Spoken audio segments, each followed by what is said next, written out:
This is Derekh Chamblee, broadcasting from the John F. Germany Library in downtown Tampa. And this is the Leo Melrose room. And my Rose, I believe I've got it right this time. And I'm bringing you another edition of Cybercyrcletyme. We're going to start out with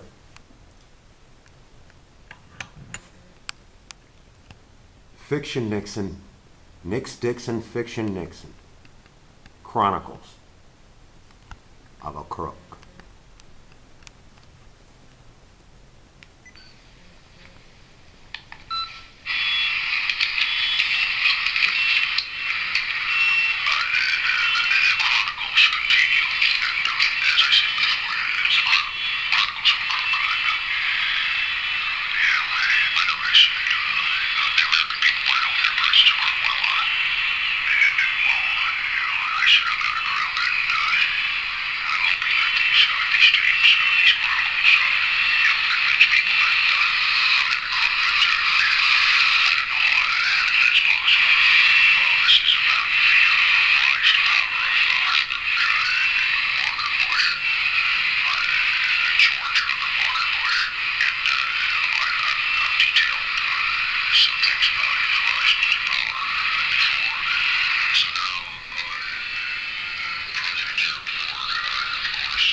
Okay, so that is a segment of DIXON, Fiction Nixon, Chronicles of a Crook. This is Derekh Chamblee, and we're tracing the rise of George Herbert Walker Bush and Cybercyrcletyme. We're taking it back to January. We're utilizing the January 26th,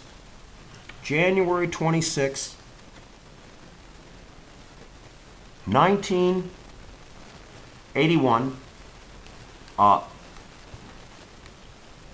Time magazine. And also in Vital Speeches today, we're utilizing Vital Speeches of the Day, and we're going to read a little bit of a speech made by newly elected President of the United States, Ronald Reagan, his inaugural address, and that is that's dated January 20th, 1981 in Washington, D.C. Ronald Reagan's inaugural address. And 2 days later, on January 22nd, 1981, in a speech delivered from Plains, Georgia, a speech delivered by Jimmy Carter, the former president of the United States of America. And so we're going to get to those speeches, Cybercyrcletyme. We're going back to January 20th and January 22nd, 1981 in time. Now, another excerpt of NIXON, Fiction Nixon, Chronicles of a Crook.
Okay, Chronicles of a Crook.